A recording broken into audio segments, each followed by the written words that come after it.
Okay. Okay, Mr. Hall, Here. Mr. Bakely, Mr. Dixon, Here. Mr. Armisen, Here. Mr. Carter, Yes. Mr. Holsinger, Mr. Postos, Can you hear us, Ben? Yeah, barely. Yes, I'm here. Okay. okay, thank you. Mr. Sheila, Ms. Smith. With Ben, we have a quorum. We have a quorum. I don't know how long. What's the procedure if Ben's only going to be here for the first part of what do we do? Until then? he drops off, you have a quorum. Okay, so I'm good until Ben decides he's going to leave us. Yeah, he has a meeting, so. Okay, I guess the first thing is if you have a quorum, we can approve the minutes for the December 23rd or December of 2023 meeting. That was our dinner meeting at the For Robidoux. Fort Roberto. Was there any corrections or any changes to that? If not, I'll entertain a motion to approve the minutes. Aye. So I have a second? Second. Okay. All those in favor signify by saying aye. Aye. Opposed? Abstentions? Motion carried. Okay. Moving ahead, this is normally public comment period. Now, who's all here? Here's the public comment. Okay, this is something else. This is the appointment. That's the appointment. Okay, good enough. So there's no public comment at this time.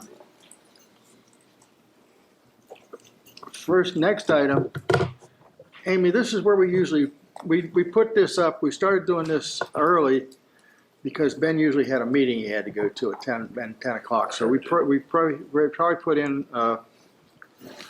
we put the commissioners up front. So if you have anything to say or want to say, introduce yourself or do anything like that, then this is the time for you to do it. And it'll be the same time every time you're here. So. Thank you very much. I'm just happy to be able to be a part of this group. I think that we have so much good that we can do here in Blair County, and planning is obviously a big important part of it.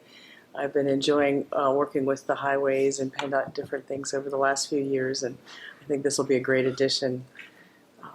And I'm just thankful for this opportunity. Thanks to meet all of you. Okay. You know, we're glad to have you. Let's put it that way. Glad to have everybody. Moving right ahead, Dave, you want to take over? You want to do the appointments? Is it the appointments? This is it's basically a regular development application, but they are here to give us a good, thorough presentation. It's basically a solar farm, and we'll let Mackenzie introduce. Okay, go ahead and let me. Yeah, so for this development, for number 5 on your agenda, we're gonna review BL Diamond LLC solar facility. They actually, I believe, prepared a presentation. So if you guys, if you want to come up here and I can set you up, it's a solar facility. So I figured because of how large it is and because of the impact, it would be better if they kind of represented what was going on. So I will pick up with this after we get them set up. Ben, I just moved the phone to the podium. That's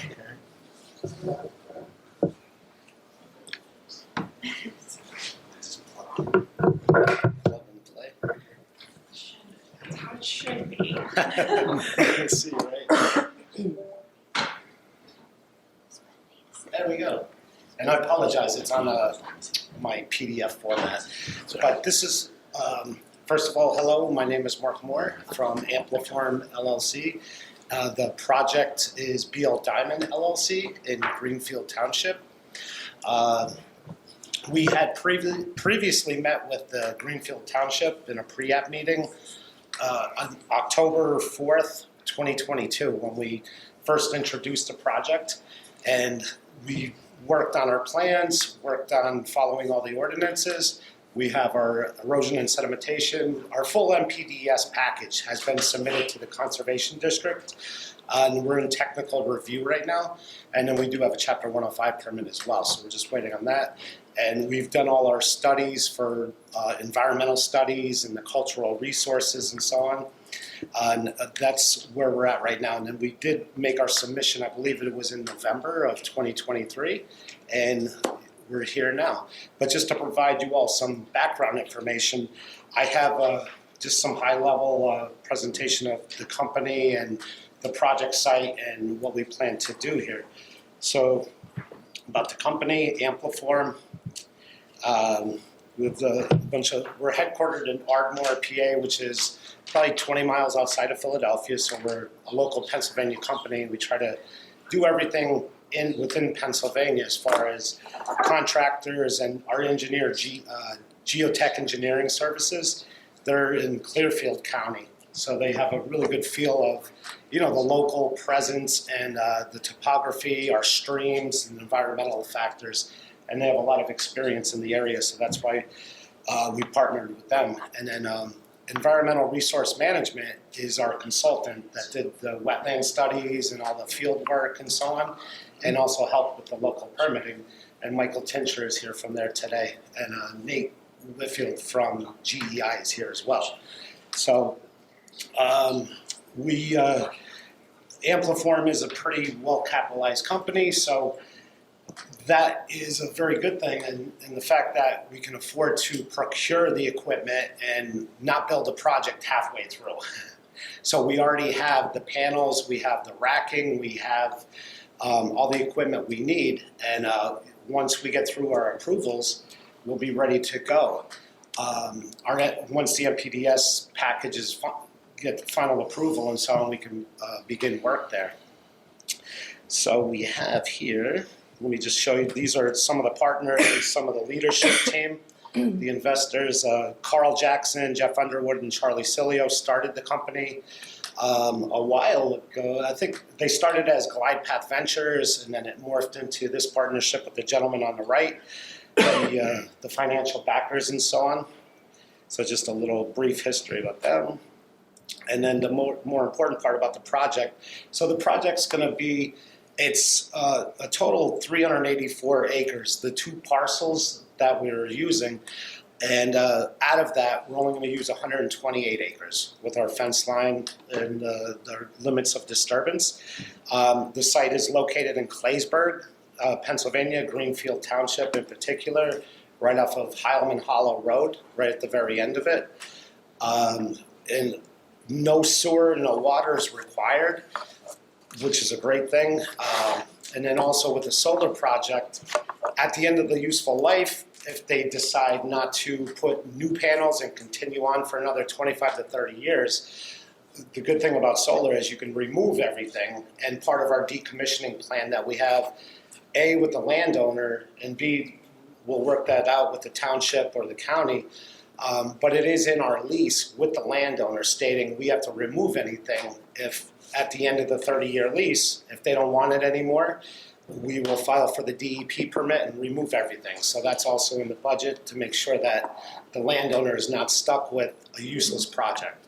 So they're protected in that way. As far as permitting, there's no zoning ordinance in Greenfield Township. There was no solar ordinance as well. So we follow the subdivision and land development ordinance. And we did have our pre-app reaching out to Eric Casanave, the township engineer, and he provided some information for us, different requements. One of them was a landscape buffer that we still have to work through, and a traffic study. Just to, we're going to go off of his guidance, whatever's required there. Within the subdivision and land development ordinance, it does state about some buffer areas, so those will be on the plans. The project will meet the PADEP, and we've been engaged with the Conservation District a couple different times. They provided some comments back to us, and our engineers and consultants worked through that with them. It's an individual NPDS permit, so it's scrutinized a lot more for the stormwater and the erosion and sedimentation to protect the trout streams farther downstream. I believe the little Juniata branch ends up in Frankstown or somewhere, I forget. Excuse me. But, you know, that's the most important thing, is protecting the trout stream. We originally thought it was gonna be just a general MPDS, but they considered the wetlands high quality, or exceptional value or high quality, I forget the classification. But we wanna make sure that we preserve, you know, the water and don't add any siltration or pollutants to it when we do the slight grading that we have to do. So yeah, we are actively engaged with them. And for the interconnection to the grid, one of the most important parts, we already have an interconnection agreement and a construction agreement with First Energy, Penelec in particular, and we've had site visits with them. We are okay to connect to the substation on, it's not Polecat Hollow Road. So we have to get from our project on Heilman Hollow. Oh, I'm sorry, did I bump it? There it's back. You're back. Timed out. Sorry. Timed out on it. So we have to go from Heilman Hollow Road over to Polecat Hollow. So we contacted the landowners to get to that route, and we have easements secured from there's 3 different landowners to get to that point. And we also have crossing agreements with First Energy where we have to go underneath their really high transmission lines. You have to get approvals to cross under them. So we're working on that right now. But the most important thing is we are okay with our point of interconnection. And we have a commercial operation date already established as a milestone for March of 2025. So being it's 2024, the beginning now, we're working through the permitting. Once we get land development approval, and I'm not sure how Greenfield Township or Blair County will see it, but a lot of times they wait for the MPDS approval and then we'll get land development approval. So if that's the case, we should be pretty closely aligned with that. And we're actually going to the Conservation District after this meeting today to speak with them also, to see if they have any additional comments and just work through that with them, making sure we're meeting all the flows and volumes and siltration and so on. So we have a lot going on, and you know, we've come a long way since we started this, and that's where we're at today. We have checking all our boxes off. So I appreciate you know, everyone having this meeting today. I can also go through our submission, if you like. This was our application that we submitted to Greenfield Township, and just go through some of the narrative here.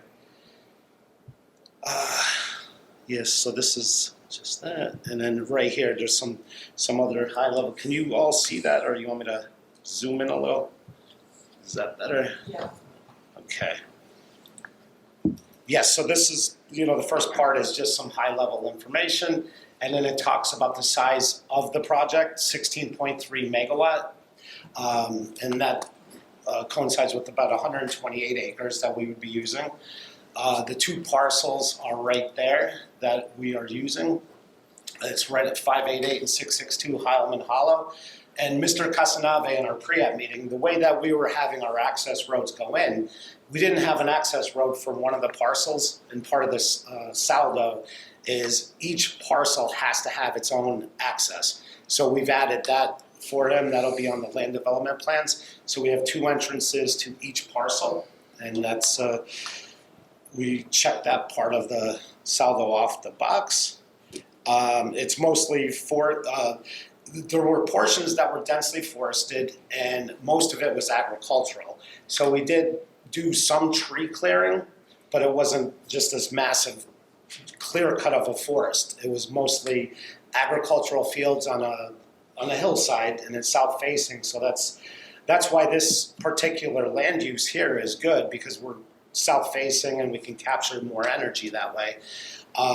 And I know you can see it from 99, because I just drove by and I looked over and I could see it, but it's at such a great distance that we did run an FAA glare glint study, and it came back negative for any impacts to any airplanes or helicopters, whatever that may go through the area.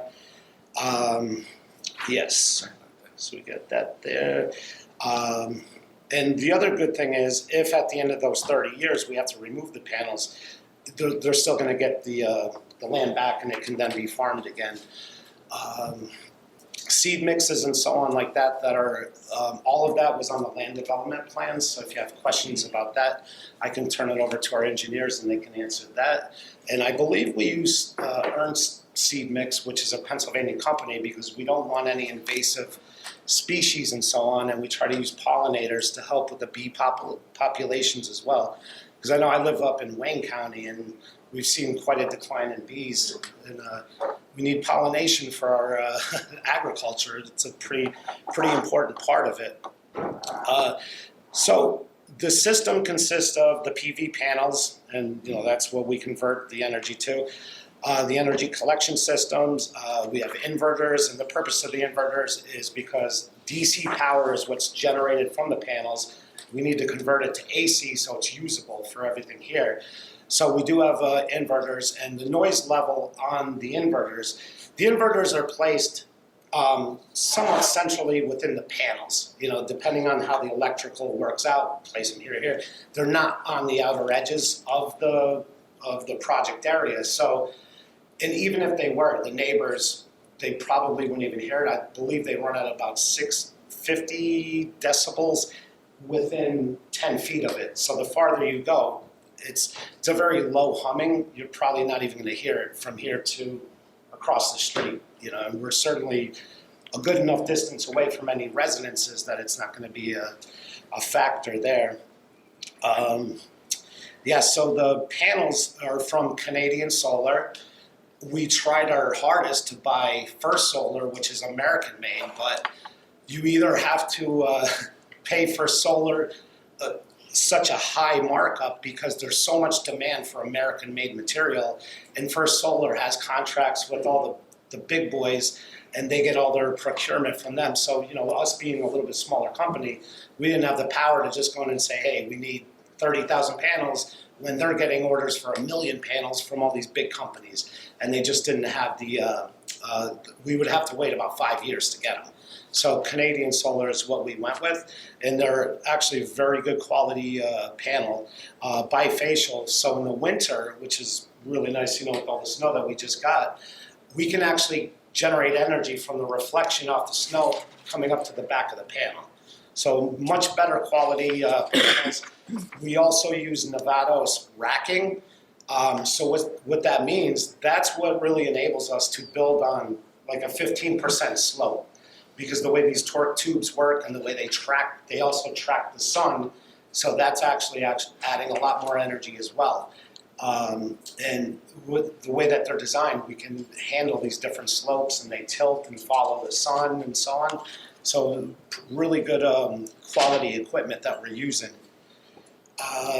Let's see, what else do we have here? The tracking system we spoke about. We spoke about Ampliform. Yeah, the commercial operation date from First Energy was March of 2025.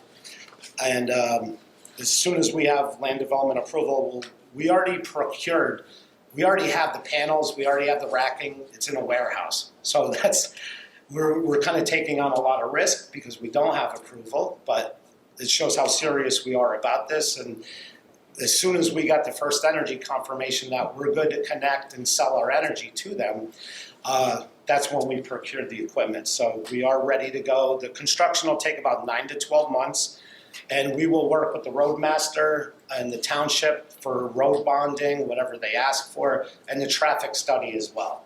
So I'm just waiting to hear back some guidance on that. So we have our land development plan overview here. It's most of what we already spoke about. And this application, I think everybody has this, or they should. I know the county and the township has it. This was all part of our land development submission. So if I'm running through this too fast, or if you have any questions, please stop me or let me know. Okay, so yeah, we talked about the sediment and control, the DEP, the erosion, the stormwater, and then here is the landscaping and buffer areas. Here's the saldo that we reference. Non-residential subdivisions and land developments have to have a buffer area 6 feet wide.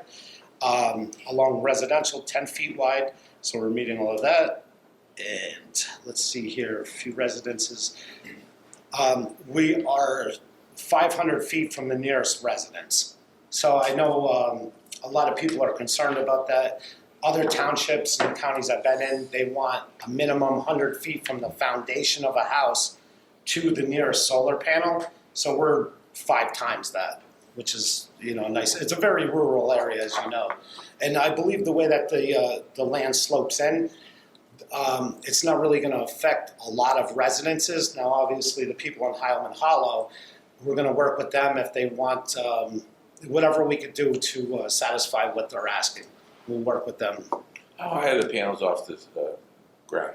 Off the ground, when they're at like full straight up and down, I think about 10 feet would be the highest point. But typically from 7 to 10 feet. So the platforms themselves are like 6 feet off the ground. Do you guys know how high the ground goes? About 4 to 5 feet off the ground. About 4 to 5 feet? Thank you. Top of those. Yeah. What's the life cycle of the panels? The panels, they're good. They used to be 25 years. They're about 30 to 35 years now. Okay. And Do then, you anticipate renewal of the site after the initial lease? yes. And Good. it's possible that I'm sorry. I keep bumping that. And it's possible that after about 20 years, the technology keeps evolving so fast, it may be beneficial, just like the wind projects that you see. They take the tops off, they add a tower, they put a bigger unit on it because it's economical. So it is possible that in 20 years, they may want to remove the panels, put higher quality ones on, more efficient, and re-sign the lease with the landowner. I know the landowner, he specifically wanted this, so to him it's an investment. So I'm sure at the end of the 30 years he'll He'll be renegotiating. Yeah. Yes. And related to that, I sit on a couple of organizations that involve agriculture and farmers, and Yes. there has been a lot of concern by the farmers about at the end of the project what's going to happen. And apparently, in some other areas of the United States, places have abandoned the project, haven't removed. Yep. I know you said that you have in the contract that a promise to make sure to remove it if the landowner doesn't renew. But do you have I'm an attorney, so I always think this way. Do you have like a trust fund somewhere, something that in the event that you guys have gone out of business, Right. That there are funds that they can draw from in order to remove that and remediate the property?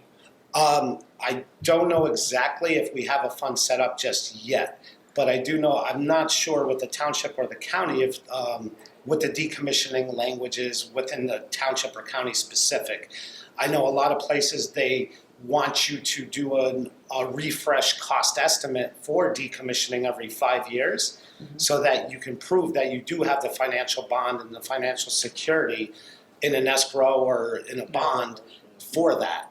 So I have to look back and see what the township or the county will require. I know we have it with the landowner, but typically the township or the county will ask for that financial security. So I have to go back through and look and see what the requirements are there. Thank you very much. Oh, you're welcome. And- And that's the whole purpose. That's why we like to work with DEP for our seed mixes. So in the areas that we do have to grade, we have to seed, mulch, make sure that we have a certain amount of growth before we're allowed to, move forward. So DEP is pretty heavily involved, with and they're very conscious of the farmland and the soil restoration.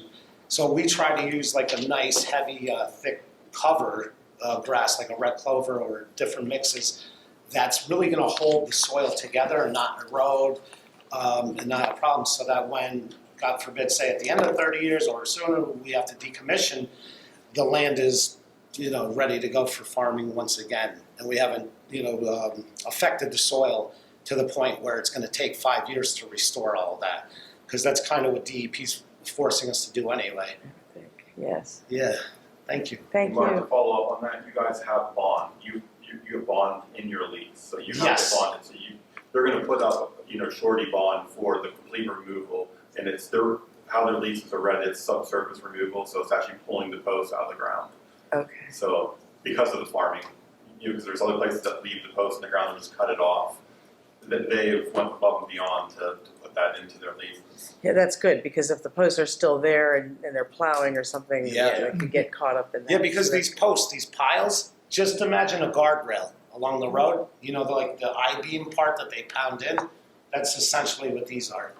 So a lot of companies will just cut them, but we're gonna pull them out because they go, how deep do they go, Justin? About 3 feet into the ground or more?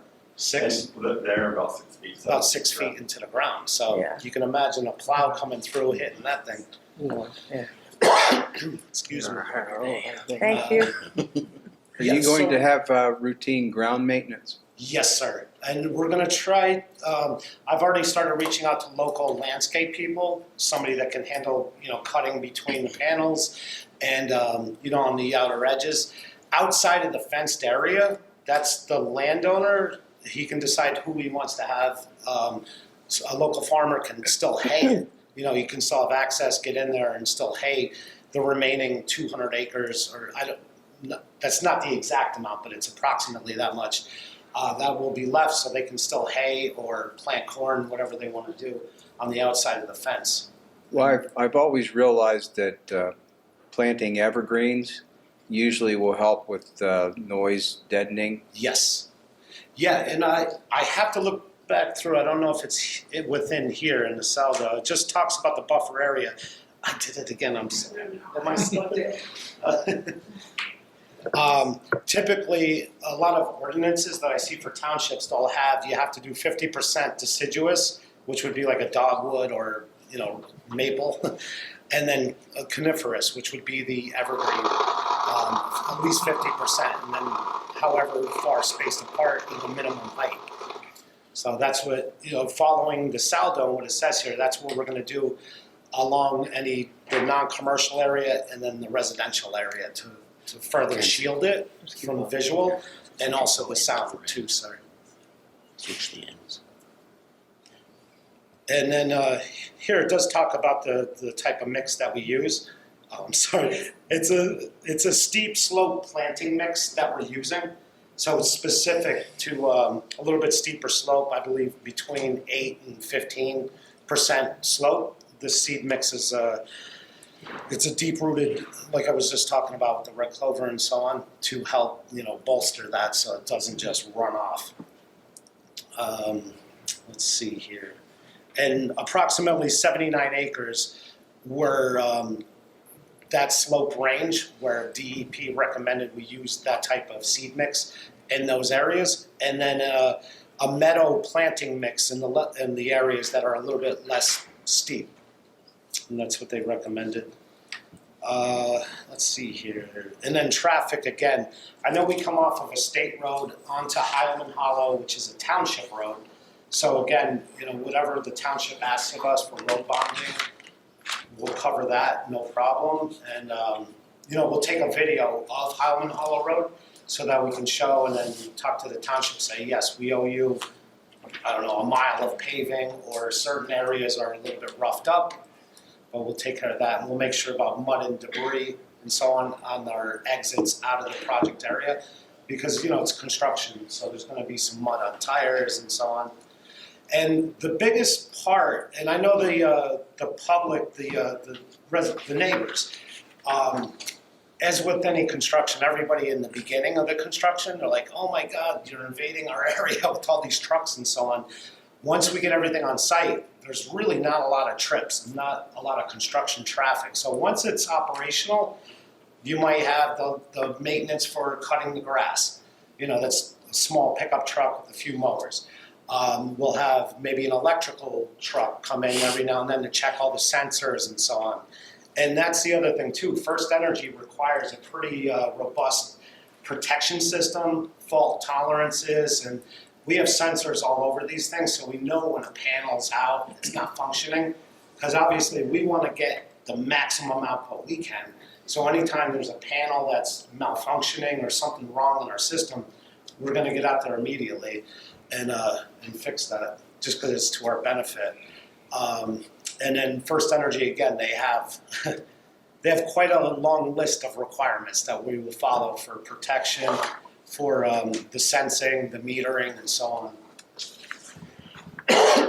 How high of a fence are you going to have around these facilities? Is it 7 or 8 feet? It's an 8-foot fence. Are you also going to have security lighting?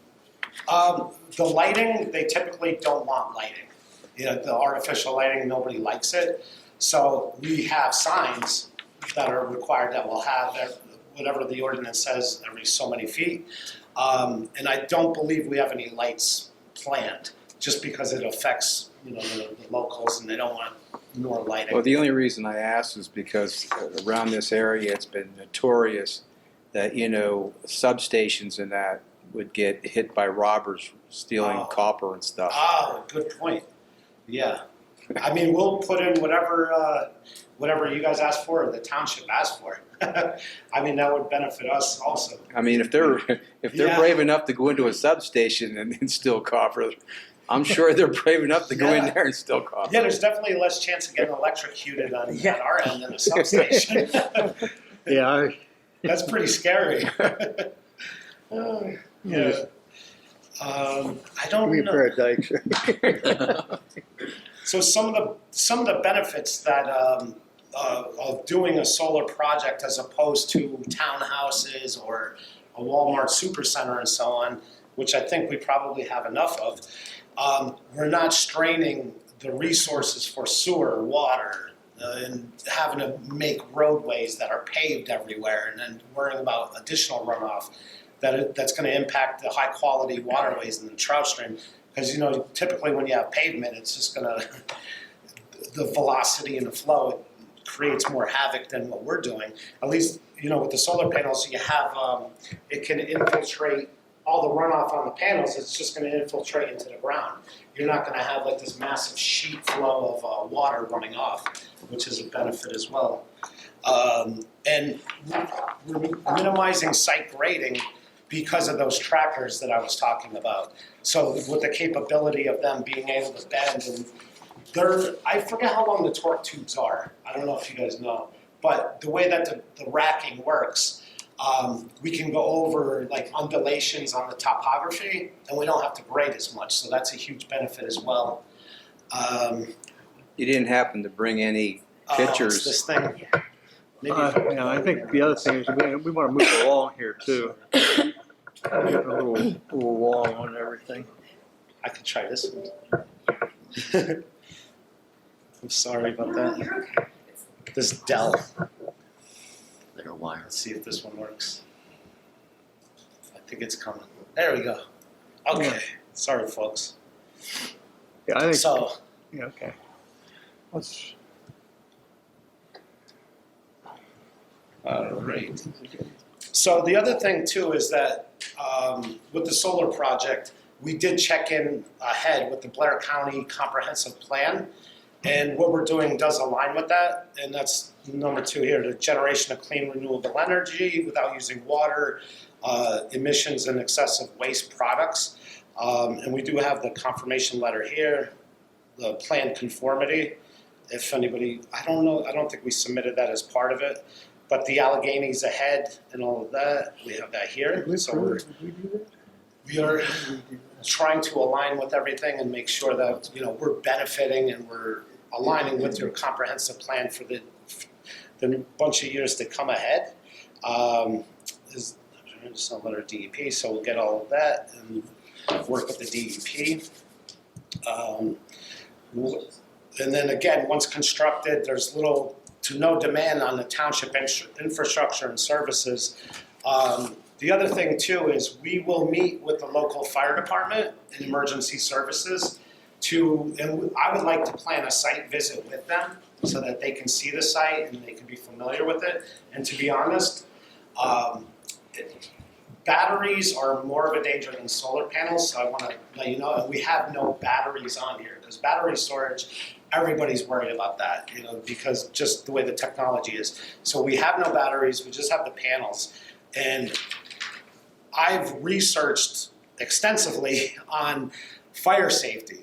And typically with the solar panel, if it does catch on fire, you let it just burn. There's really no firefighting methods or best way of doing it. The transformers do have some mineral oil in them. That would be the most flammable part of anything. But there's so many security checks and safety mechanisms on everything that I haven't seen really any solar projects that have caught fire. It's more wind, because wind has the turbines and the spinning and the heat that's generated from that. Those are what would typically catch on fire. But again, I would like to set that up with the emergency medical services, local fire department, just so they're familiar and we can go over the plans with them and show them what the equipment is. And I can provide them data sheets so that they can look at that and make sure they know what they're dealing with. Do you have a slide of the property, the map, an overview? Yes, let me see if I can bring that up here. I have the land development plans. Okay, here's this one. Here's the seating plan. Is this one easier for you to look at? Yeah. Yeah, so we'll have, this is the fenced in area, will be all along here, the outer rim of this, and you can see we avoid the wetlands in the middle here. Here's the access road coming up and in. Let me see if I can zoom in a little. So, let me just back up here. So this is, here's Heilman Hollow Road right here, coming in from, I forget the route. 220, it's not It's 220. the old 220, or no, the new old 220. Okay, thank you, sir. Yeah, new old, and then we would come in on Heilman Hollow Road right here. And when you come up and in, there's some residences in here that we'll work with and provide screening or whatever they prefer. And then you come into here, and then our access road will actually come up into here for that one parcel, because like I was saying, Mr. Casanave, the township engineer, said you have to have an access road per for each parcel.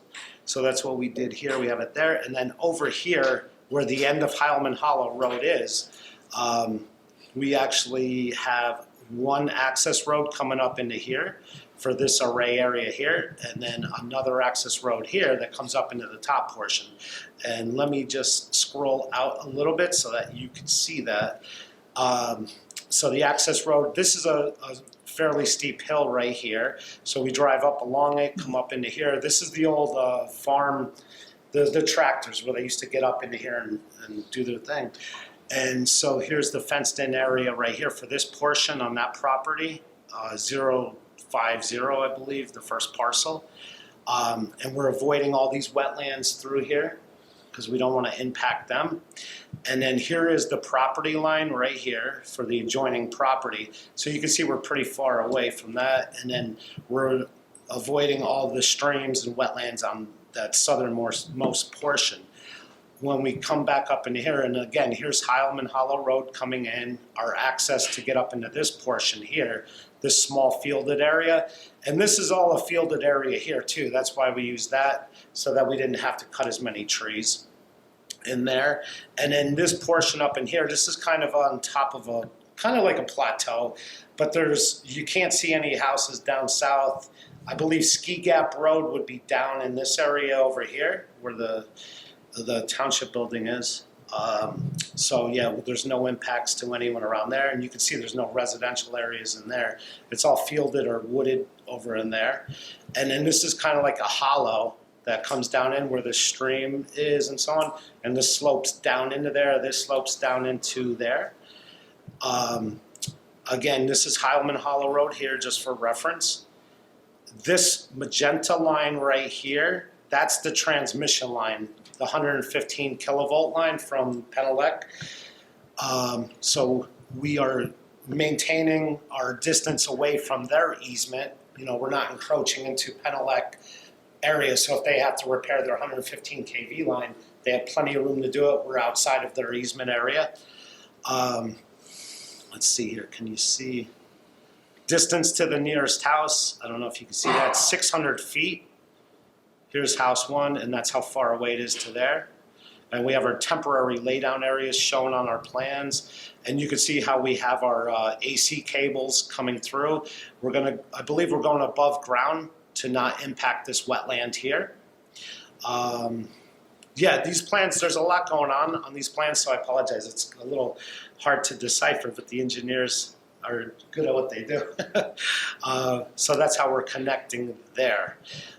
Let me jump back up over to this area and I'll give a full view again.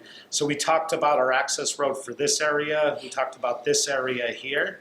And then this is that transmission line that runs to the substation over there. So I'm gonna jump up into this area now. Heilman Hollow Road again, and then here is our access road leading up into this other area on this separate parcel of land. Same landowner, but different parcels, so that's the requirement that we meet there. 600 feet, we're good. And then you can see how we avoid the wetland here. We didn't want to impacts, to there, and same over here. We designed this to go up and around. It's good practice, and it's just, protect the environment and any impacts to trout streams. I love fishing, so that's one of my big things is like, please don't mess up the trout fishing. But you can see here, the access road comes up and in.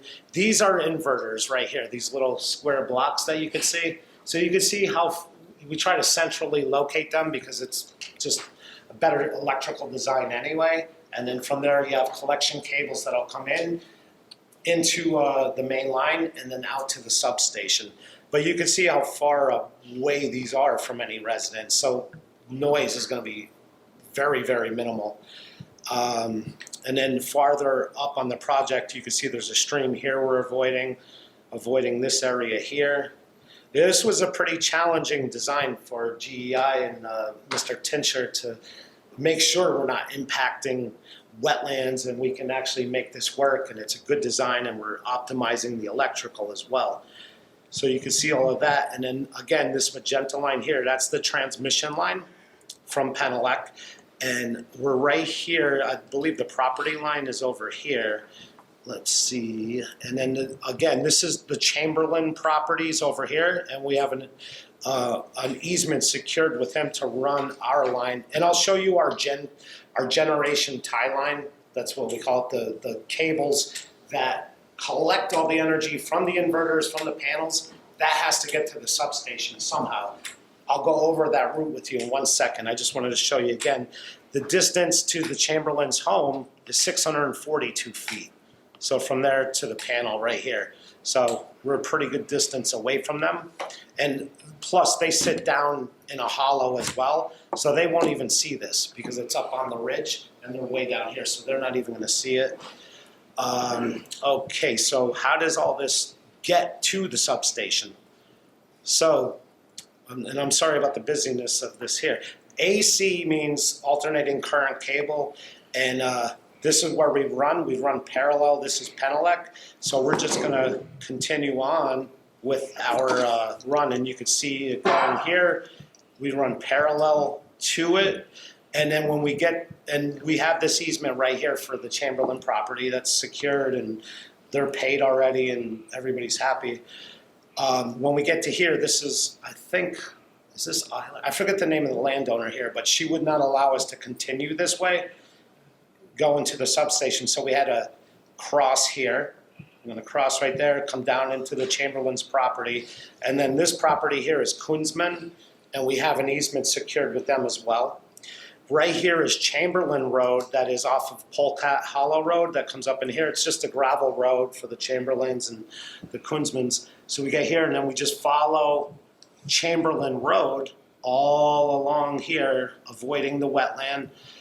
These lines here, these magenta lines, that's the big 500 kilovolt transmission lines that you'll see when you're driving there on the steel lattice towers, the really big ones. That's the line that comes through and it crosses there. So we go underneath that to Chamberlain Road, and then we get over here to Polecat Hollow, and then we just run parallel. And this is Dolores Eiler's property. We have an easement secured with her as well. And then we cross that 115 kV cable again, and you can see why we were trying so hard just to run parallel with that, because we have to crisscross like crazy until we get to this point right here, and the substation is directly across the street. So when we get to this point, we're gonna bore underground. First Energy said, no, we want you to bore underground. I don't know if you've been out there and you've seen this substation, but there's electrical lines. It's like a jigsaw puzzle. So the best way for Penelec engineers, they want us to bore underground. Penelec is gonna put another pole on their property, It's a 23 kilovolt line. They're gonna set that up for us. We're gonna go underground to there. We'll come above ground here, and that's how we're running it along there. And I am trying to find a better picture for you to look at here. And then a lot of these plan sets will show everything I showed you in much more detail. And that's what the engineers and everyone are looking at. Let me see here if there's other information. Or do you have questions, any engineering questions or environmental questions that you would like to ask our engineers or I consultants? think you've demonstrated the complexity of the project very well. Oh, thank you. I hope I didn't talk too much. You did. I do have a habit of running on. My wife tells me all the time. Okay. Any questions? Are there any questions? If not, we'll move on.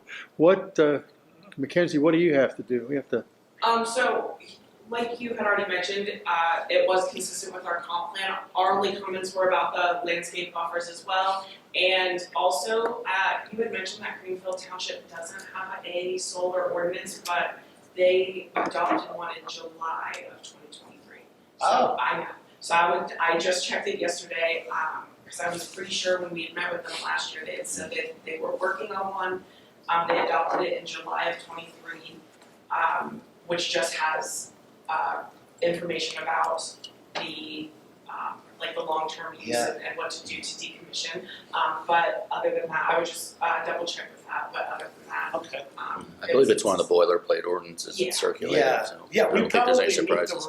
and we probably meet their requirements because certainly I'm sure that they just put it in place probably. yeah, I had asked Amy Fletcher. Is Amy here?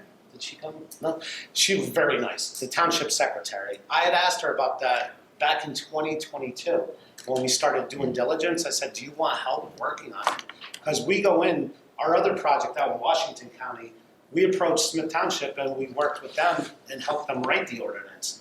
And we had a lot of back and forth. We said, "Are you okay with this? Yes. You okay with that?" So that's what we try to be transparent, and we want to work with the township. Because if they're not happy, we're not going to be happy either. So it needs to be a total team effort, and you're not going to please everybody. We know that, but just trying to look forward, follow the comprehensive plan. The other thing about this area, it's an energy community. So that meaning whether there was a coal closure recently nearby, or something along those lines, or the economic, I forget the other classification, but the median income or something like that. So that matches, and that's probably why it aligns with the comprehensive plan, because as more and more coal, I don't know, do we have any coal plants in Pennsylvania still operating? I think they a couple. Well, as they are forced to retire, and as everybody's trying to get rid of gas, that's why this is such a big push for renewable. And in my mind, gas is definitely needed. We're not going to rely solely on solar for a long time. While I love solar and wind and renewables, we're still not there yet with the technology. We have to get a lot more efficient. But we're taking all the steps to get there, and then bridge it over. okay. Do we have any approvals or anything we have to do at this point? Do we have to say any, or give you a motion to? Yeah, so this is a standard, this would fall just like a standard land development.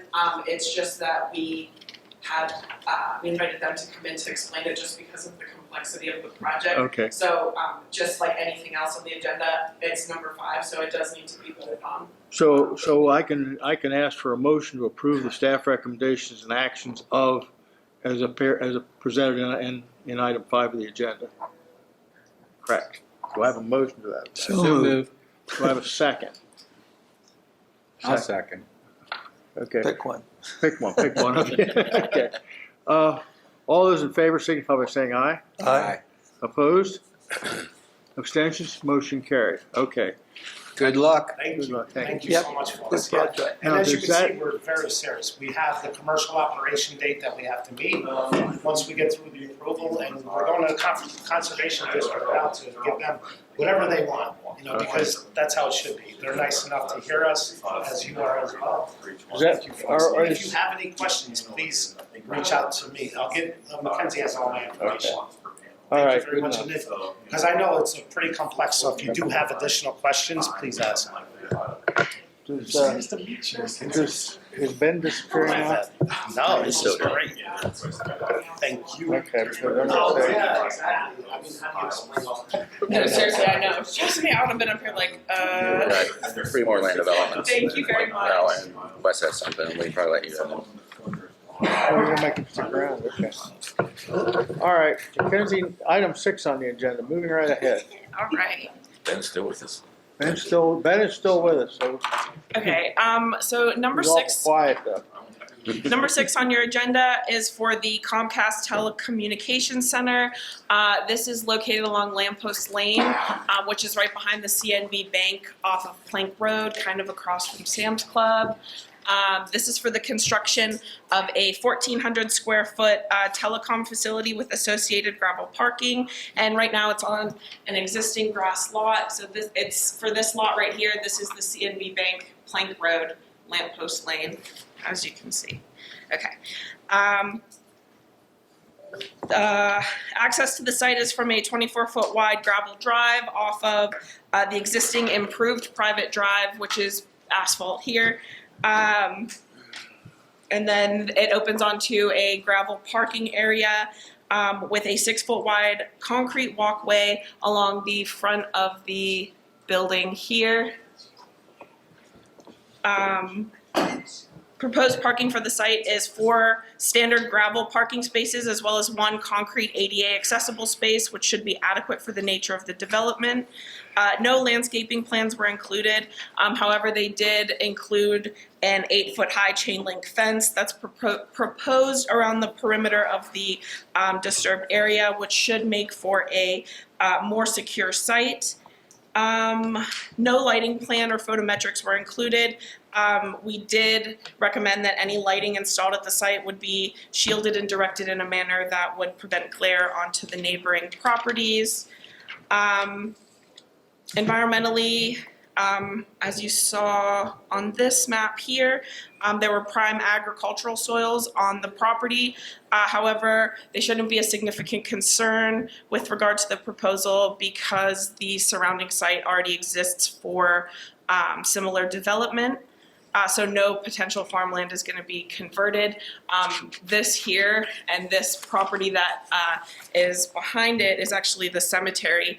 So at the end of this little drive here is just an access for their garage for like storage equipment.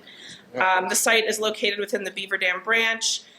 Proposed stormwater management would include combined underground pipe detention and infiltration systems, which should help offset any potential increase in runoff as a result of the proposal. Any questions or comments? If there are none, I'll entertain a motion to approve the staff recommendations and actions for item 6 of the agenda. So moved. Second. Second. All those in favor signify by saying aye. Aye. Opposed? Hey, Ben is there. Abstention. Motion carried. Okay, moving right ahead. Okay, so number 7 on your agenda is for a new storage building for Tussey Mountain Landscaping. This is located along Charger Highway in Blair Township, and this is for the construction of a 1,920 square foot storage building. Currently, the proposed portion of the site that is proposed for the storage building exists.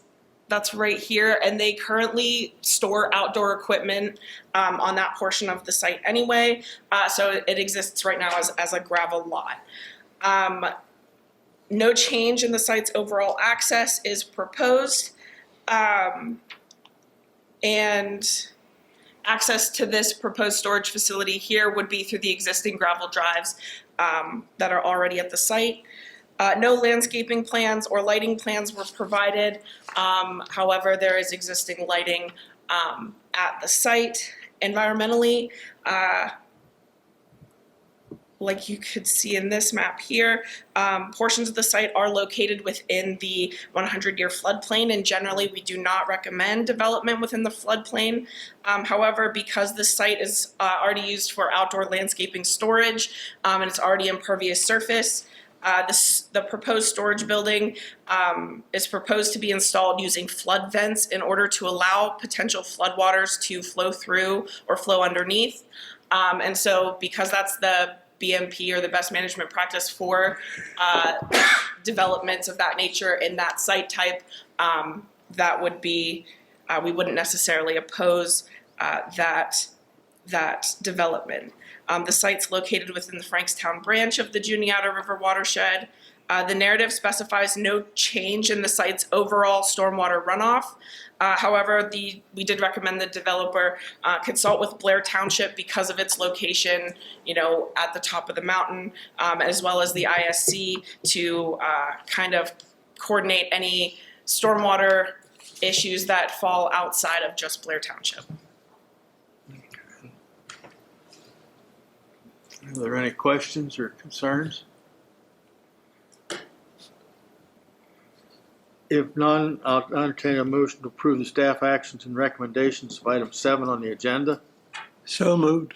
Do I have a second? Second. Okay. All those in favor signify by saying aye. Aye. Aye. Opposed? Abstentions? Motion carried. Item 8 on the agenda. Moving ahead. Okay. So this pretty blue photograph here is for the development of a small boutique village at the site of Coffee on 3rd, which is located along 3rd Avenue in Duncansville. And this proposal is for the construction, this is an aerial view of the site. This is Coffee on 3rd. This is Worstel's, I believe. And this is 3rd Ave.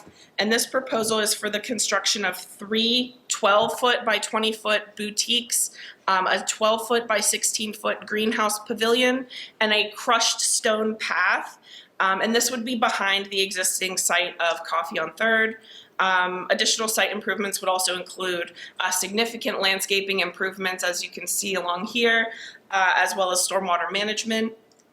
No sites were proposed no changes to the site's overall access were proposed. This is the existing parking lot that you can see here, and the access would be through a gravel path off of the parking.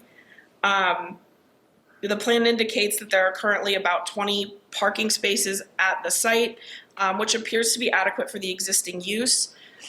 We do not anticipate that any issues with regard to the number of parking spaces. However, the developer should ensure that any amount of parking will be appropriate for their anticipated amount of increased demand to the site.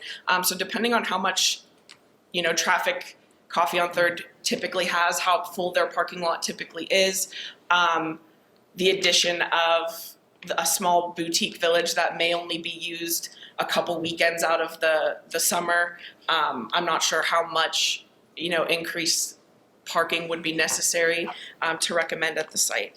Landscaping plans included several different trees and shrubs throughout the site, large evergreen buffers between the proposed boutique village and nearby residential properties, a proposed landscape sitting area, which is this outdoor greenhouse and pavilion, and they also included fruit trees at different places throughout the site. No lighting plans were included. Again, we recommended lighting be included with the site and to make sure that it's shielded away from residential properties as well as the roadway. Like we saw from this pretty blue, like I said, the entire site is located within the 100-year floodplain. Once again, we do not recommend development in the floodplain. However, given that this is a relatively low impact and provided that the proposed structures are elevated above base flood elevation and include proper BMPs, as I mentioned before, such as potentially installing flood vents, we did not oppose the development. We did recommend that the developer consult with the borough in order to ensure that the proposed development did align with their floodplain ordinance. And The stormwater management for the site includes underground retention berms and basins, which should help mitigate any negative impacts on the watershed as a result of the proposal. Are they ADA accessible? So that was also a concern of mine because crushed stone It's not paths good. typically, no, they're not considered ADA accessible. And that is what is proposed here. The crushed stone is proposed to avoid, I believe, a highway occupancy permit because it's located, that's what was mentioned in the narrative. If they had concrete sidewalks, then they would have to get an HOP for that site. So that's why crushed stone was proposed. And again, it's more so like an aesthetic kind of, once again, like to be used a couple weekends out of the summer, like to have small makers come in and sell their small business items out of a small boutique that they can kind of swap out, by the weekend. So I'm not really sure too much about, how much traffic it would get or what we can recommend as far as including. I can certainly make the recommendation. Well, the ADA requirements not only go for customers, they also go for employees and owners as well. I mean, if you're going to do something like this, you should take in all aspects of what would be using it. Whether you're using it once a year or 5 times a year, you still should have it open up to ADA.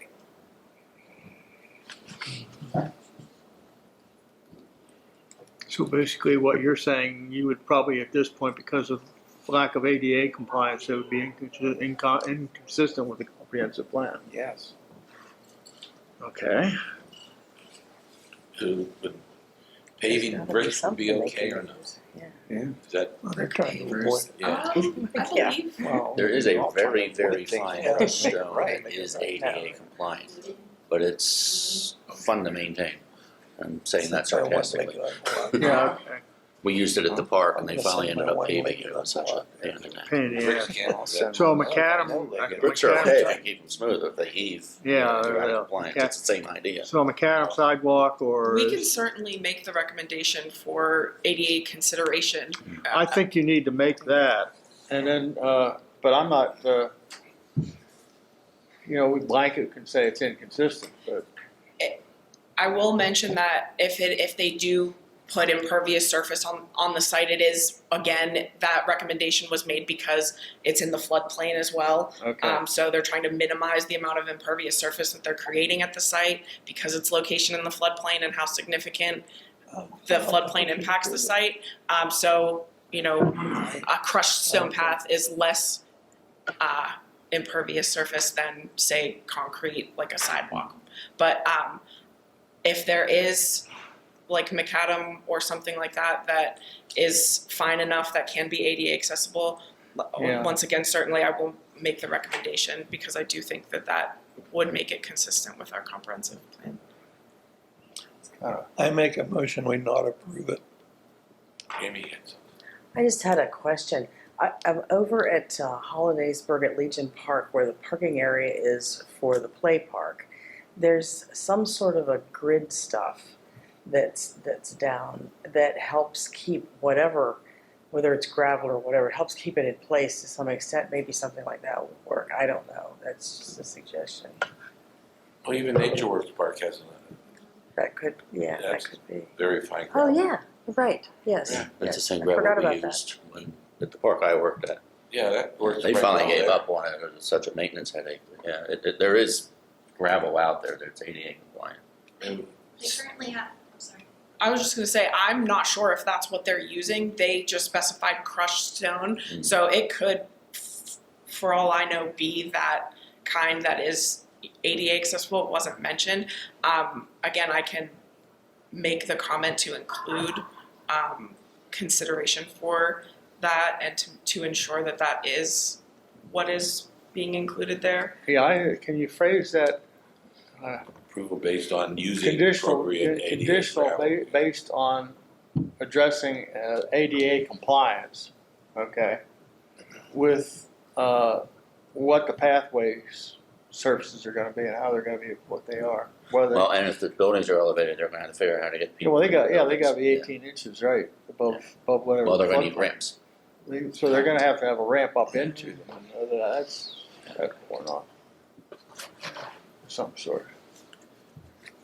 I mean, that could be, I imagine if you're talking that, they're not gonna be putting a structure up there, they're gonna be putting an earth mound or some kind of a building on top of that to get above their floodplain. Or haven't they said that, or haven't they said how they're gonna do that? Probably still. All they have to do is say they have to be 18 inches, but they don't say how they're gonna do it. Typically, like I had mentioned before with the storage building, the best management practice that's recommended for that type of non-permanent structure in the floodplain would be to install flood vents underneath the property to allow the floodwaters to go or flow through them. But that is part of the 18 inches or whatever that it has to be elevated, or however many inches that it has to Oh, be. well, we can talk about what they might do, let them propose. Yeah, well, Let them propose what they want to do to make it ADA compliant. Yeah. That's all. Yeah, that's, they have to make it.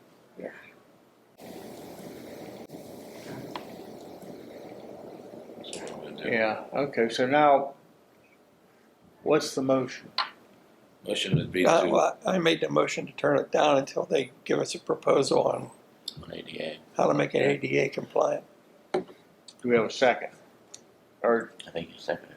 I'll Yeah, second. there's already a second. okay, so, that being the case, if there are no further questions, all those in favor of the, motion for item 8 on the agenda, signify by saying aye. Aye. Opposed?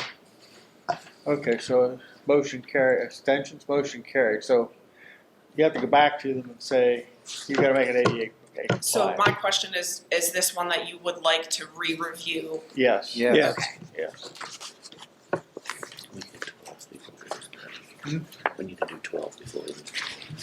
12 before we do 10. No, 12 before we lose Ben. Oh, okay. 12 before we lose Ben. Okay, hold on. So we're gonna move over to 12, okay. And that's unified, that's, I assume that's, Yeah, it's west. west. That means you jump up. Yeah, this is part of what we submit when we renew our grant agreement to PennDOT for work we do in the year 24-25 fiscal year. It involves meeting state and federal requirements. Keep the area, all of Blair County, eligible for transportation funding. The work program was approved by the Metropolitan Planning Organization last month.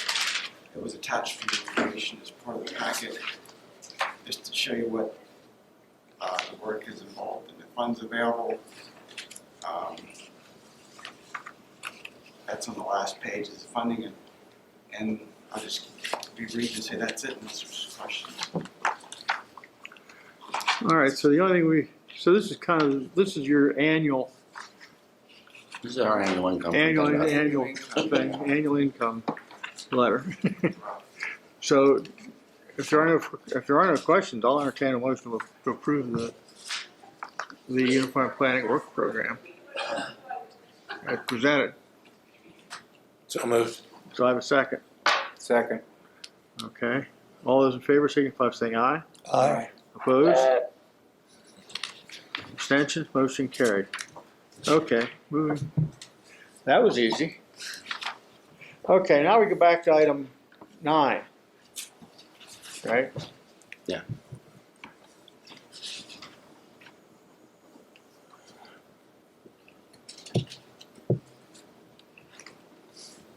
Okay, so this is Amy. This is made for your benefit on what we're doing. The item 9, and there's another one. The next one, the Metro Clearinghouse.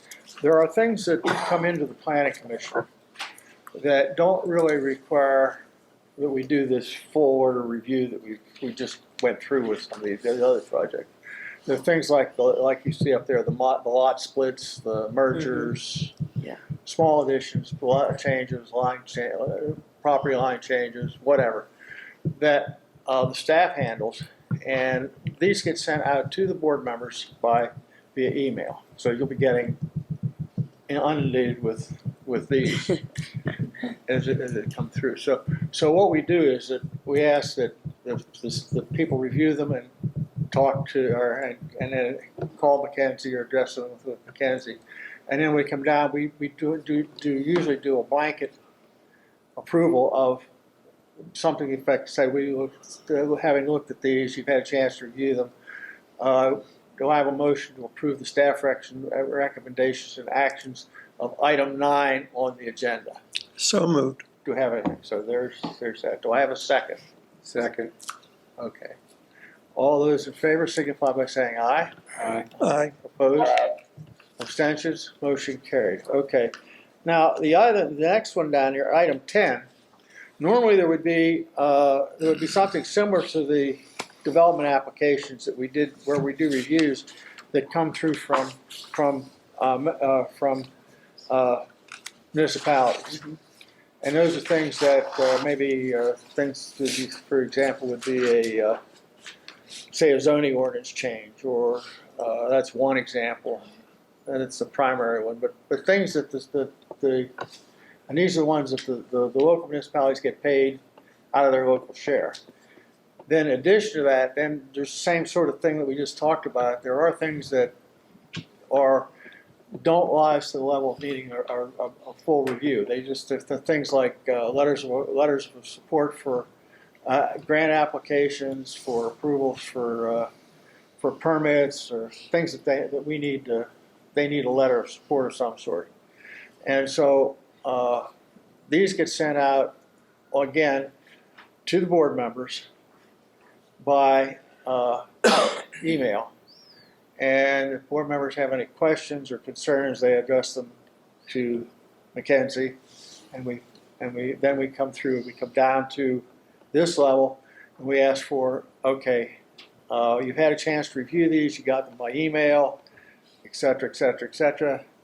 Do I have a motion to approve the staff actions and reviews for item 10 and actions for item 10 of the agenda? So moved. There's a second. And Ben, you'll need to abstain from Catherine Township. Okay. We have a second. Do I have a second? Second. All right.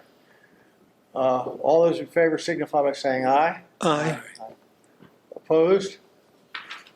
Ben? Abstentions? Ben? He might have, or I may have lost it. My phone's running out of charge. Oh.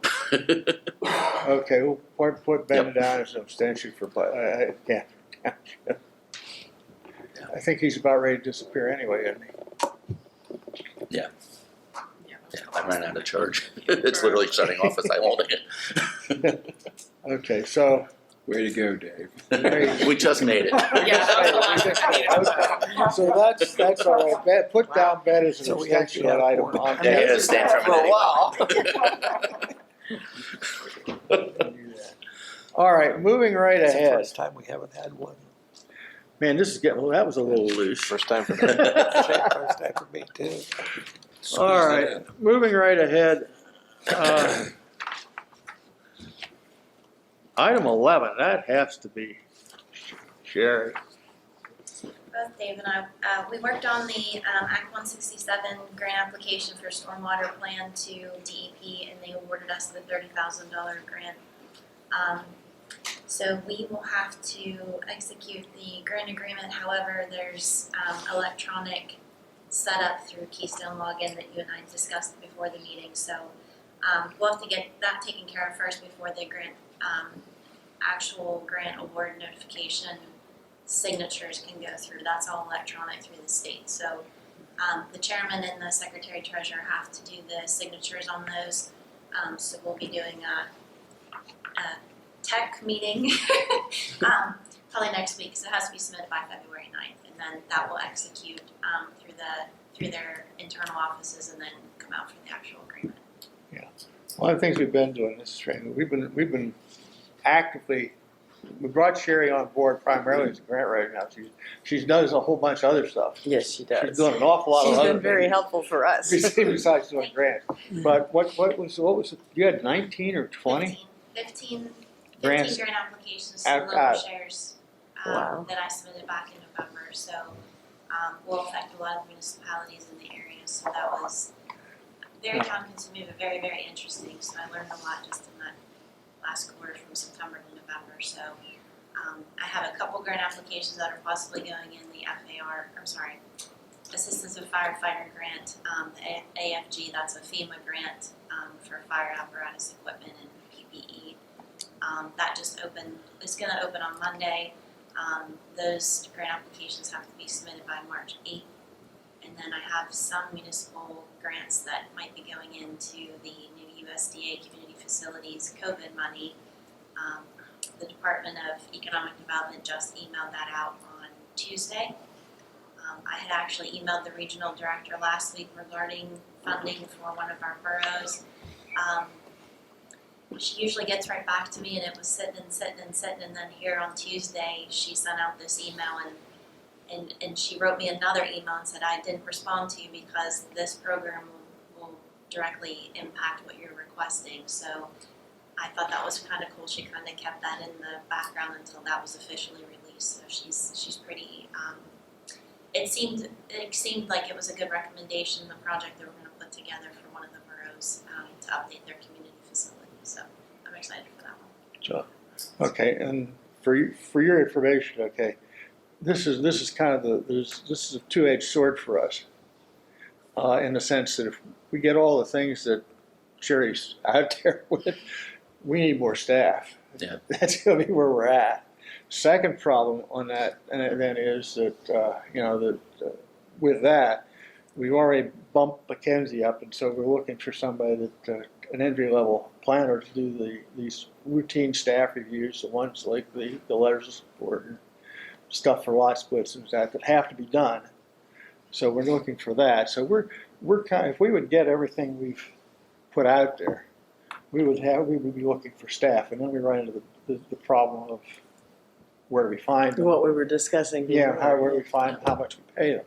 Now the other issue, and this is nothing well before your time, and it got a lot better under Bruce. But one of the things that had happened to us, has happened to us in the past, is that we developed a bunch of programs that are and since we're independent, they're funding us. And at some point, the county has stepped in and said, "Oh, we could take those over and get the administrative money."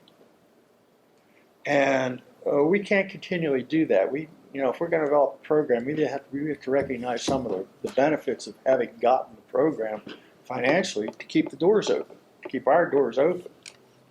So I just want you to be aware of that that's something that comes down the road occasionally, that the county looks at this and says, "Oh, that's a good program. We can take that over and manage it and get the admin money." Mm-hmm. Well, that directly impacts us. Now, that happened with the county, with CDBG. We're not unhappy that went away, but the fact was, at the time it went away, it was 20% of our budget. And that's now through social services, The right? county, yeah, see, that was the problem. It was not. I wondered why it was through social services. So now Well, I we mean, know it was the just, background. it was because that's where Tina went. Tina went. Trina. Right. And Trina. I mean, that was good and bad, but it worked out. But at the same time, it was being independent, and not getting sole funding from the county or anything like that, or the local municipalities. We rely on getting grants to keep the doors open. And so we can't get a grant and then not reap the benefits of getting some of the admin money to run our operation. So You're right. So that's an issue. You're getting the grants, which benefit the county as a whole, but the administrative money goes into the general fund as opposed to no. a portion of it going to. It's happened. It hasn't happened that way. And what has happened more has been that we've gotten a program and it looks like it's running successfully, and the county has decided they can run it, and they can and then where they get it is the admin money. Now, where we're running into one of the issues we have, and we've been talking about this with all these grants, is how do we do that? And we're looking at one when we apply for a grant. either we have some kind of agreement with the grantee who we're applying this for, and either we're gonna administer it, Yeah. or there's gonna be a fee up front for applying for grants, so that we recognize, we at least recover our expenses if we're not gonna bet the administration costs. That's all. But again, we're just trying to keep the revenue stream so that we can, because actually what happens is if we keep getting these grants, there's, right now, as far as I'm concerned, we're understaffed and shorthanded right now. And yet we're having trouble finding people. And so it's, Salary and housing are holding us back. uh, Salaries and housing. Oh, yeah, well, and we're so, so limited in those things. yeah, so that's kind of where we're at. And we're not unique in that, but that's, No. you know, I just like think- everybody else, that's what's holding us. Yeah, but I think what we're looking at too, when you come down to what we're doing, we're moving into doing the things you've heard there, the more planning type things. And we're doing a lot better than we had. Where 3 years ago, we were just scraping to keep the doors open. We're spending all our time, Dave was spending all our time, doing all our time, just where we're finding the money to keep the doors open and the administrative stuff. Now we're actually getting out that we're actually looking at trying to get grants to benefit the community and benefit the county and do them. And that's moving in the right direction as far as I'm concerned. So. And where we have the issue too with state grants, they're taking away the admin money for management costs, and those grants have to go in under the municipality. Like I can't put them in under planning, so we would be exempt from being able to take that off the top anyway. Yeah. So that when we discussed about possibly doing an additional administrative fee to whoever the applicant is, that's the reasoning, is because we can't consume that, we can't take that off the top if the municipality is granted. The municipality can take the admin money, but we can't. They could turn around and give that to us if that's what we agreed to, but those are the kinds of things that we would need to take a look at in addition. USDA, like the one that we're gonna be applying for, they have the federal grants and even the FEMA grants have admin money, but again, that's going in under the municipality, not under planning. I think the only thing we're looking at too is that's one of the things we need to address this up front with the municipalities. We don't want to, surprise everybody down the road, and say, oh well, we want your admin money and stuff. So it's one of the things we just have to work out. Do you have any statistics of, increased percentage of applications and things that you've been dealing with that you can then say, that helps you to justify to the municipalities, well, we have X number percent increase and you're not giving us any of this money, so we need. It's new enough that that's something that I'm getting my mind around now. Okay, all right. And it's the grants, between the grants and some of the local assistance we've been given since COVID basically. We're putting a much heavier drain on the local share income than what we had been. And I look at the bank account, because usually the local share goes into the bank and becomes sort of a stabilization fund for us. Because we also use it for match for like the UPWP we just approved. A lot of that goes into match. We're matching the hazard mitigation grant with that local share money. But that helps us stabilize and operate the office. And that money is, because we're drawing on it, Sherry has to draw on that to write the grant applications, because I can't draw on other grants to write applications that are totally unrelated. Rhonda draws on it to support things that Sherry's doing. I draw on it to do things that aren't related to any of the grants. Mackenzie and I are drawing on it to, like when we went to the Hollidaysburg hearing last week or 2 weeks ago on the Stoll Farm, that's local share. We're assisting Altoona pretty heavily right now with their comprehensive plan. That's all local share. And that money comes down. Right. And I sit there and look at that bank account and I'm going, and there's no reimbursement coming. Right. Yeah, there's no way to reimburse that other than the bill. the county gets a bill every month, everybody else gets an annual bill. Yeah. And so that money comes in, once it's spent, it's gone.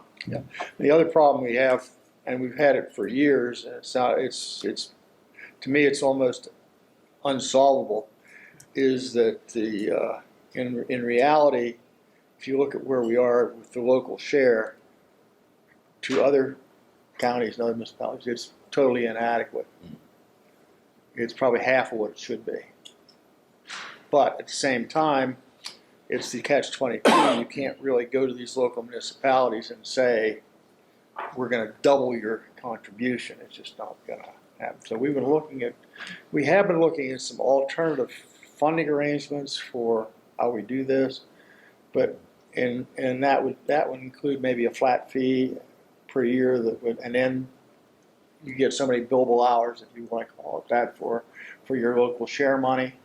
In addition, or we've talked about that. We've talked about some other things. So that's still a work in progress of how we might do that. We talked about one of the things we talked about is the time to maybe restructure how we appoint members to this board and be less parochial instead of having 3 from the city and 3 from the townships and 3 from the boroughs. That we do it by there's 7 planning districts. 7 planning districts, and giving, say, the city of Altoona and Logan Township, our 2 big municipal centers, an extra representative, or how we might do that, or make your position more of a voting membership and not just an ex officio member.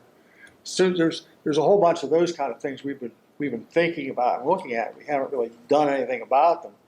We're just exploring, but again, a lot of it comes down to we're always struggling to find a few bucks. And the local share money, like I said, that's the only really, when you take the money, it's the only discretionary money we have in a lot of senses.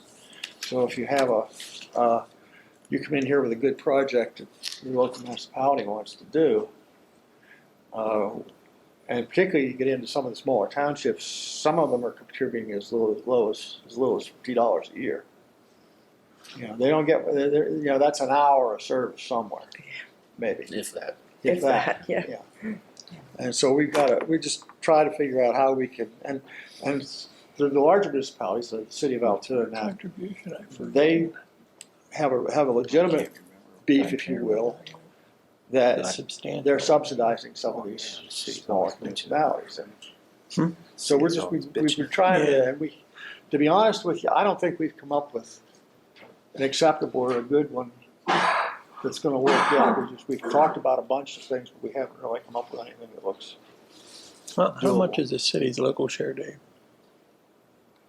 Somewhere around 22,000. Okay. And compare that off against a township that's paying 50. Yeah. Yeah. And then you got the county paying a couple thousand a month. So the county pays half the local share and then a little bit for additional Yeah, I was fees. gonna And the say, I county thought has to that we- provide our housing, Right. our space Yeah. and our utilities.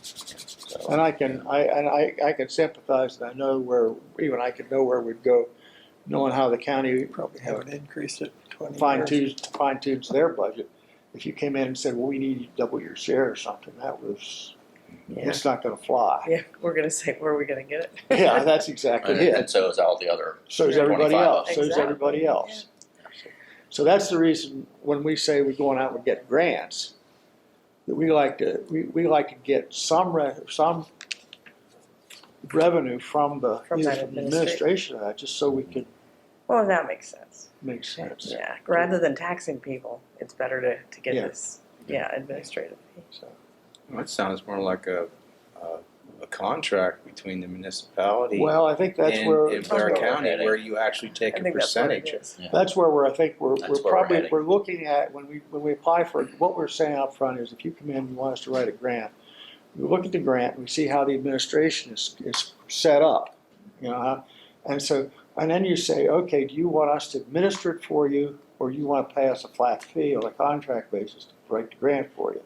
Well, either a flat fee or actually a percentage. You might do better at a percentage. I was thinking a percentage would be better because you know, that way if Well, it's a it big fee, fluctuates. yeah, it fluctuates. You work it out, you have to work it out. It may be an individual case, you work it out by individual home. Well, and I think with us going out to the municipalities and we, made them aware of the service, for grant writing, and I think that in their minds, they would think, well, we're already paying local share, that's what she had, her position is advertised to do, is to write the grants for us. So I think they would kind of compartmentalize that part, but then if it's an administration, then to me, that would make more sense as a supervisor or a council member that, so she's gonna administer that on top of it. If it's awarded, then we pay the percentage off the amount. Well- Cause I feel that they're gonna be a little, not irritated, but concerned that if the original conversation was, I'm here to write the grants for whatever needs you have for your municipality, and that's covered under your local share, and then we turn around and say, Yeah, we're gonna there's, be adding a flat charge or something for me to do it, then they're gonna say, well, then what's the local share portion that I'm paying you to write? But I think it's kind of unreasonable to think that $50 would be sufficient True. to pay for you to write a grant and then Yeah. administer it. And that municipality had us moving a lot last year, on a grant they were It going costs after. more to get to them than it does Yeah. before you. yeah, even- it's Yes, just, we kinda, and I think part of what the issue too has been right along is that when it comes to the local share, I know most municipalities, they look at it, they get a bill and we send it out in what? Usually June, September, October. September, October, it's due in January. And they're doing their budgets, and the first question is, well, what am I getting for my money? And that's, so we've been trying to show these local municipalities what we do and what they get for their money. Yeah, that's good. So you go like to their council. We're meetings. trying. That's Yeah, the last number of obviously years, we've been going around to each one and meeting with them. This year, we're gonna group them, so there's 25 meetings versus 7 or 8 meetings. 7 or 8 is a lot more attractive and will take a lot less time. I right try there. to What, get them done 23 fairly quickly. municipalities, I Yeah, think. there's 20, 24 and a half. 24. Okay. Yeah, but the getting around to each of them, we were into August last year before we were wrapped up, and we still didn't get to the one because they don't have staff at all. There was nobody to meet with really. So this year we're going to take the planning regions and combine them into the planning regions, and maybe a case or two we might even combine 2 planning regions. But so we'll be a handful of meetings versus a couple dozen. Mhm. So part of it is us getting information out there on what we do and how we do it. Second question is adding things like Sherry's grant writing services and ability to do that kind of stuff, and the information we normally provide on maps and just these routine things that we have to do by state law. I think that's where we're headed. But I think the main thing we're trying is on these bigger projects is to make sure our main charter is to make sure they are consistent with the comprehensive plan Right. of the county, and then go from there. If we can get, and again, unless there's a windfall somewhere, we need to continue to write grants because that's, and get the administration costs if we can, because that's where we have to have that money to essentially live on. Right. And then that's how we progress in the county and build and have more things that then allow us to do more projects that you write grants for. So, okay. How often do you review the county's strategic plan? Every 5 years. Okay. It's supposed to be. You're supposed to rewrite the comprehensive plan every 10, Every 10. Okay. and it's supposed to have a review at 5. Okay.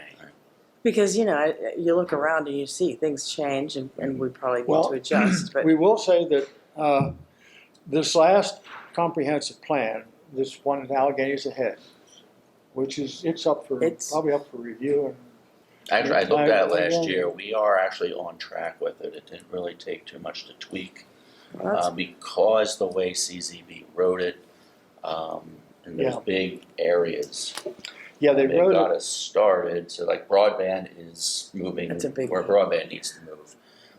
Housing is lacking a little bit, and that's just because we've been focusing so much on broadband public health, we've been focusing a lot on that. So like housing, there's only so much of us to go around. Mm-hmm. So, but housing, and you'll hear Steve McKnight, and I'm right on board with him there. We're missing we have the missing middle, and that's Yes. both in terms of income and type. Yeah. And so that's the next 5 years of the plan. That's probably going to be the next big push. Right. And we were talking earlier that the city's got some ideas, and things that they want to do, and that might be. But I think the one thing that came out was that when they did the comprehensive plan the last time, they focused on broad areas of what we need to work on. And whether it included state money, federal money, however, it was the goals of where we needed to go as a county, where the county was going in. Since it was a regional plan, each county had where their individual goals were, but there was kind of an overall regional plan too. But the idea was that we would those items were broad enough that they could be worked on with or without state money or federal money. And that if you got grants from state or federal, that was of course you were going to go look for them, but it wasn't going to freeze everything and just stop things dead in the water if you didn't get them. That's what happened on the previous plan. They had all these plans, things they were going to development plans they wanted to do, and the state pulled all the money, so nothing got done in the plan. Yeah. That was the plan before this one. So this thing is more flexible in that it lets everything move ahead, That's good. but it's not necessarily says it's more of a goal and a direction, and does not require that you have state and federal money to move ahead.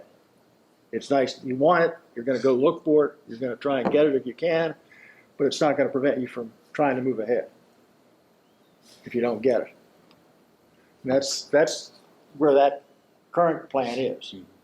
Okay. And I think that's the right approach. I think it's a better approach than listing out a whole bunch of projects that if you don't get the money, you can't do it. You're not doing anything. Mm. And the question is, why did you do it in the first place? Right. And All right. Well, are we down to where you're down to the planning? Where are we at? Well, the planning director's report was going to be changing the job description. We don't have enough people here to do that. We can't do that one. And 3 of the 4 here are already aware of what the ideas are behind that. So I will give some phone calls around to the others and see what the consensus is there, and we'll leave it at that. Okay. So I can't change something without. Well, board Yeah. approval anyway. Yeah. I guess the next one then is 14 is that's where the board members do everything. If you have anything additional, now's the time. Comments, questions, concerns? Nothing? Well, the only thing I can say is I think we should have Sherry get a grant for employees. good luck with There that. you go. Well, that'll be interesting to There ask. you go. You'll get right on that, right? Yeah. And make sure you charge 30% to Put your Dave. salary right up on top. Put your salary right up on the top of the list, right? Okay. And I don't. And Walt Frank, I was not aware Walt had back surgery. I will have to call Walt. Is that what you want? I would, I guess, question the commissioner's form that we have is number 4. Would you prefer that up front, or do you want to? A lot of this open stuff that we're talking about usually goes at the end, and we had moved that up front because the commissioners' meeting, Bruce was always having to leave before we got to this right. part of the agenda. Right. If you prefer it at the end, as we're discussing things like this, That's we can fine move it. because that makes more sense to put me in with everybody else. Well, we can put you wherever you want. You can put me outside. Huh? No. We have to vote on that. We'd have to vote on that. You don't have to- And I don't get to vote anyway. I'm just Right. just an ex officio. Well, See, but wherever. we do listen to you. That's right. We You do approved our listen. work program. Yeah. You approved our work program. Thank you very much. Last month you did the work program. You approved, helped approve it. So Oh, on the MPO. the MPO, right, yeah. Okay. Is there any other things we need? We got a list of meetings coming up. No media. I'll entertain a motion to adjourn. So moved. Do I have a second? Sorry. We're out of here.